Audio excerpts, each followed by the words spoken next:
Skin problem ಆಗಿತ್ತು ನನಗೆ. ಈಗ ಒಂದು ಸ್ವಲ್ಪ ಈ ಸ್ಕಿನ್ ಪ್ರಾಬ್ಲಮ್ ಸಂಬಂಧಪಟ್ಟಂತೆ ಎಷ್ಟೆಲ್ಲ ಆಸ್ಪತ್ರೆಗಳಿಗೆ ತೋರಿಸಿದ್ರು? ಹೆಚ್ಚು ಕಮ್ಮಿ ಇಲ್ಲ ಒಂದು 3 ಲಕ್ಷ ಖರ್ಚು ಮಾಡಿದ್ದು ನೋಡಿ ಮೇಡಮ್. ಏನಕ್ಕೆ ಸರ್ ಅಷ್ಟೊಂದು? ಇದಕ್ಕೆ ಸ್ಕಿನ್ಗೆ ಎಲ್ಲ ಕಡೆ ಬೆಂಗಳೂರು, ಚಿಕ್ಕಮಂಗ್ಳೂರು, ಆಮೇಲೆ ಇದೆಲ್ಲ ಕಡೆ ಚೆಕ್ ಮಾಡೋ ಆಗಲಿಲ್ಲ. ಲಾಸ್ಟ್ ಇಲ್ಲೇ ಬಂದ್ಮೇಲೆ ಏನು ಹೇಳಿದ್ರು ಆಸ್ಪತ್ರೆಯಲ್ಲಿ? ಅದು ಸೋರಿಯಸಸ್ ಅಂತ ಇದು ಮಾಡ್ತಾರೆ. ಅದು ಟ್ರೀಟ್ಮೆಂಟ್ ತೊಗೊಂಡು ಒಂಚೂರು ಕಮ್ಮಿ ಆಗುತ್ತೆ, ಮತ್ತೆ ನಾರ್ಮಲ್ ಆಗುತ್ತೆ. ಇಲ್ಲಿ ಬಂದು ತಡೆ ಹೊಡ್ಸ್ಕೊಂಡು ಸ್ವಲ್ಪ ಈಗ ಇದರಲ್ಲಿ ನನ್ನ ಮಗನ ನಾಟಿ ಔಷಧಿ ತೊಗೊಂಡೆ ಮೇಡಮ್. ಪರವಾಗಿಲ್ಲ, ಸ್ವಲ್ಪ ಕಮ್ಮಿ ಆಗ್ತದೆ ಮೇಡಮ್. ಇಲ್ಲೇ ಬಂದ್ಮೇಲೆ ಸ್ವಲ್ಪ ಪರವಾಗಿಲ್ಲ ಮೇಡಮ್. ಗುರುಗಳೇ, ಆರೋಗ್ಯ ಸಮಸ್ಯೆಯಿಂದ ಬಳಲ್ತಾ ಇರೋರಿಗೆ ತಾಯಿ ಮುಖದಿಂದ ತೆಗೆದಂತಹ ಕಪ್ಪನ್ನ ಕೊಟ್ರೆ ವಾಸಿ ಆಗುತ್ತೆ ಅಂತ ಹೇಳಿದ್ರಿ, ಅದ್ರ ಬಗ್ಗೆ ಹೇಳೋದಾದ್ರೆ? ತಾಯಿಯಿಂದ ಕಪ್ಪು ತೆಗೆದು ಅಂದರೆ ಮಂಡಿ ನೋವು, ನಡ ನೋವು, ಕಾಲು ನೋವು ಅಂತ ಇವ್ಯಾರೋ ನರ ವೀಕ್ನೆಸ್ ಅಂತ ಪ್ರತಿಯೊಬ್ಬರು ಹೇಳ್ತಾರೆ. ಆ ನೋವು ಹಾಕದಂಥ ಗಳಿಗೆ 10 ನಿಮಿಷಕ್ಕೆ ಈ ಮುಂದನೆ ಗುಣ ಆಯಿತು, ಸರಿ ಆಯಿತು, ಕಮ್ಮಿ ಆಯಿತು ಅಂತ ಅನ್ನಿಲ್ಲ ಅಂದರೆ ಅವರು ಇಲ್ಲಿ ಬಂದು ಸರಿ ಆಯಿತು ಅಂತ ಹೇಳ್ಕೊಯ್ತಿರ್ತಾರೆ. 10 ನಿಮಿಷಕ್ಕೆ ಯಾವುದೇ ಗುಣ ಆಯಿತು ಅಂತ ಹೇಳ್ಬೋದು.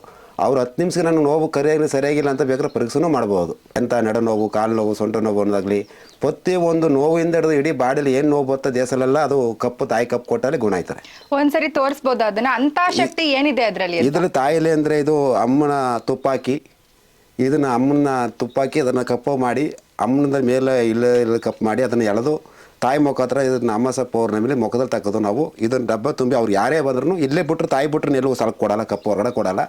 ಇಲ್ಲಿ ಹಾಕೋದು 10 ನಿಮಿಷ ನೀವೇನಾದ್ರು ಹೇಳಿ ಅಂತ ನಾವು ಅದನ್ನು ಇಲ್ಲಿ ಇಲ್ಲದೆಲ್ಲ ಶಾಸ್ತ್ರದಲ್ಲಿ ಕೇಳಿದೆ. ಅವ್ರು ಹಿಂಗೆ ಹಿಂಗೆ ಆಗ್ತಾ ಇದೆ, ನಿನಗೆ ಹಿಂಗೆ ಪ್ರಾಬ್ಲಮ್ ಆಗ್ತಾ ಇದೆ, ಮತ್ತೆ ಏನೋ ಕೈ ಎತ್ತುತ್ತಾ ಇಲ್ಲ. ಒಂದು ತಡೆ ವರ್ಷ 5 ವರ್ಷ ಮೇಲೆ ಪರವಾಗಿಲ್ಲ. ಈಗ 8 ತಡೆ ಆಗಿದೆ, ಪರವಾಗಿಲ್ಲ. ಒಂದು ಸ್ವಲ್ಪ ವರ್ಷದ್ಮೇಲೆ ಸ್ಕೂಲಲ್ಲಿ ಓದಿಸಿ ನನಗೆ ಸ್ಯಾಲ್ರಿನೂ ಜಾಸ್ತಿ ಮಾಡಿದ್ರು. ಮತ್ತು ಬೇರೆ ಕಡೆ ಹೊರಗಡೆ ಬರೋ ಅಮೌಂಟೆಲ್ಲ ಸ್ವಲ್ಪ ಚೆನ್ನಾಗಿ ಬರ್ತಾ ಇದೆ. ಇಲ್ಲದ ಶಾಸ್ತ್ರ ಅಂದರೆ ಈಗ ಅಮ್ಮನ ವಿಳ್ಯದಲ್ಲಿ ಕಾವಡಗಾಲಿ ಶಾಸ್ತ್ರ ಅವಳು ಹೇಳ್ಕೊ ಬಂದಿರೋದು, ಅದರ ಮುಖಾಂತರ ನಾವು ಹೇಳ್ತಾ ಇದ್ದೀವಿ ಹೊರತು ನಮಗೆ ಏನು ಅಮ್ಮ ಗೋಚರ ಕೊಡ್ತಾಳೆ, ಏನು ತಿಳಿಸ್ತಾಳೆ ಅದರಂಥ ಮುಖಾಂತರ ಹೇಳ್ತೀವಿ. ಕೆಲವು ಜನ ನಂಬೋದು, ಕೆಲವು ಜನ ನೆಮ್ಮದಿ ಹೋಗ್ಬೋದು, ಕೆಲವು ಜನಕ್ಕೆ ಅದನ್ನು ಸತ್ಯ ಅಂತ ತಿಳಿಬೋದು, ಕೆಲವು ಜನಕ್ಕೆ ಸತ್ಯ ಇಲ್ಲ ಅಂತಲೂ ತಿಳಿಬೋದು. ನಮಗೆ ಏನು ಅನಿಸ್ತದೆ ಅದನ್ನು ಕರೆಕ್ಟಾಗಿ ಹೇಳಿದಾಗ ಅವ್ರು ಕೆಲವು ಜನಕ್ಕೆ ಸತ್ಯಾಗಿರ್ತದೆ, ಅದನ್ನು ತಿಳ್ಕೊಂಡು ನಿಜ ನುಡಿತಾ ಇರ್ತೀವಿ. ತಲೆ ಮೇಲೆ ಹೊತ್ಕೊ ಬರ್ತಾರಲ್ಲ ಜೋಗಮ್ಮಂದ್ರು, ಅಂಥವ್ರನ್ನ ನಂಬ್ತೀರಾ ನೀವು? ನಂಬ್ತೀನಿ ಮೇಡಮ್, ಅದು ನಂಬ್ತೀನಿ. ಫಸ್ಟ್ ನಂಗೆ ನಂಬಿಕೆ ಇರಲಿಲ್ಲ.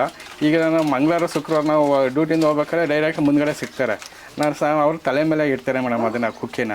ಅದು ಇಟ್ಟ ಮೇಲೆ ಎಷ್ಟೋ ಪರವಾಗಿಲ್ಲ ಮೇಡಮ್, ನಂಬ್ತೀನಿ. ಈಗ ನಂಬಿ ಮೇಡಮ್ ಬರ್ತಾಯಿದ್ದೀನಿ ಮೇಡಮ್.